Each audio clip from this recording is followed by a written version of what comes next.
Hello, kumusta po kayong lahat? Ito yung kabady, si Nurse Kaloy. Meron po tayong isang reaction video tungkol dito sa nagva-viral na si Mayor Alice Go ng Bamban Tarlac. Pero hindi po tayo magfo-focus o mag-concentrate sa kanyang kaso kasi gas-gas na yan eh. Investigasyon dito, investigasyon sa Senado, sa Kongreso, tungkol sa kanyang fake na birth certificate at sa kanyang citizenship ay kino-question.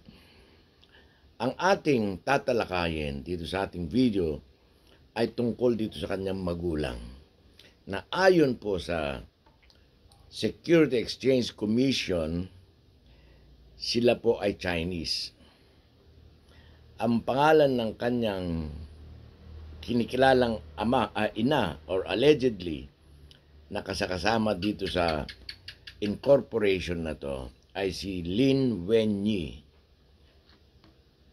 Ito po ang pangalan, makikita nyo, Wenyi Lin at si Zian Zongguo. Sila po ay incorporators sa business ng QJJ Farms. At nakita nyo rin na sila ay Chinese. Ang kanilang business ay piggery, poultry, kung ano-ano pa. 7 ang nakalistang pag-aari ng mga Chinese citizens na to. Siyempre, bawal yan sa atin.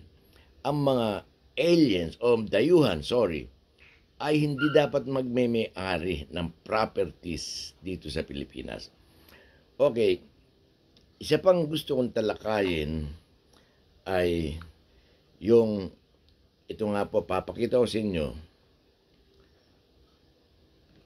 Yan po ang kanyang sinasabing magulang. Yung nasa kaliwa ay yung tatay at yung si Wenyi Lin ay yung allegedly na ina ni Mayor Alice Go dahil laging kasama sa negosyo at yan daw ang ipinapakilalang ina nung nasa Valenzuela pa lang sila nakatira.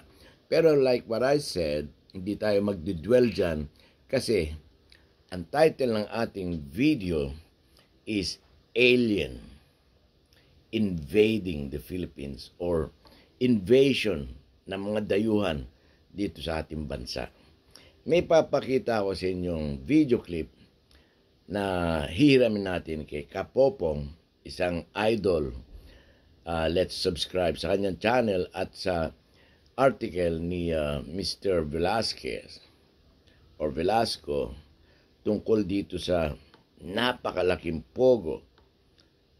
Mas malaki pa dyan sa Bamban. Ito po, panoorin nyo po. Mga kapopong, kamusta? Well, straight to the point na tayo dahil paniguradong medyo kakabahan kayo sa topic natin ngayon, ha? At bakit kakabahan?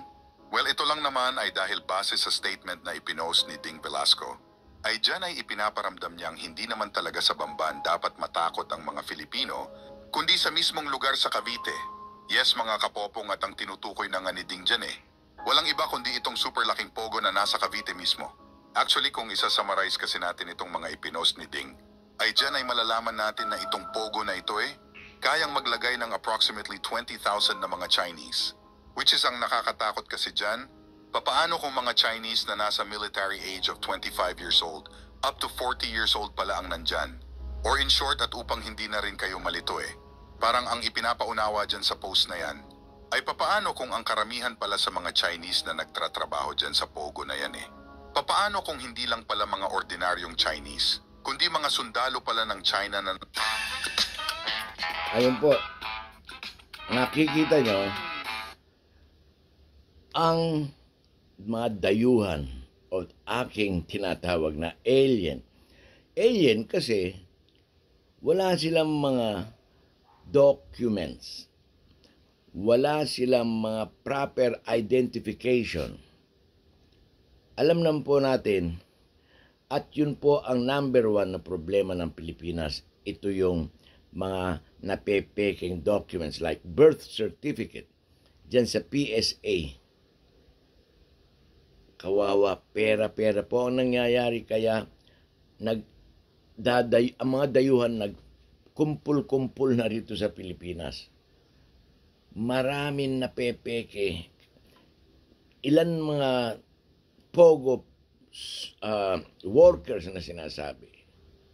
Alam na ba natin kung sila ay worker nga o mga sundalo or espiya?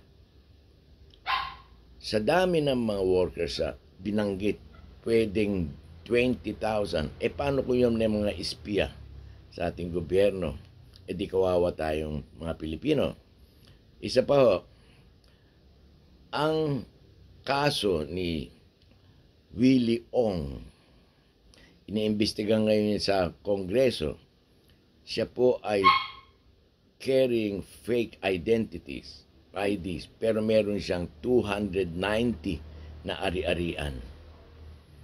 Ano na ang nangyayari sa ating mga ahensya ng PSA? Nagbibigay sila ng mga fake na birth certificate at mga fake na passport. Of course, it follows. Pag fake ang mo, makakakuha ka ng passport.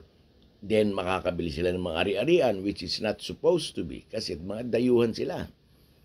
Isa pa napapabalita, daang mga alien o dayuhan mga Chinese ang nakita na harang sa kabundukan ng Batangas sa mga minahan. Sa Palawan, 20 years na sila nakatira dito sa Pilipinas. Fake ang kanilang mga IDs, mga birth certificate. Mga estudyante sa parteng Cagayan, naglalagay daw sila ng 1,200,000 pesos para makapag-enroll. Yan po ang sinasabi kong problema dito sa Pilipinas. Ayoko nang pag-usapan si Mayor Go dahil ang sagot lang naman yan ay, hindi ko po alam, lumaki po ako sa farm. Kaya kayo po, aking mga kababayan, magmanman at magmasid. Kung meron kayong nakikita mga dayuhan, hindi lang po mga Chinese, sa inyong kapaligiran, tumawag na po ng kinauukulang mga otoridad, para ito ay masupil at sila ay madakip dahil sila po ay alien dito sa ating bansa. Safety ang pinag-uusapan natin dito dahil it involves national security. Yun lang po. Maraming salamat at magandang gabi.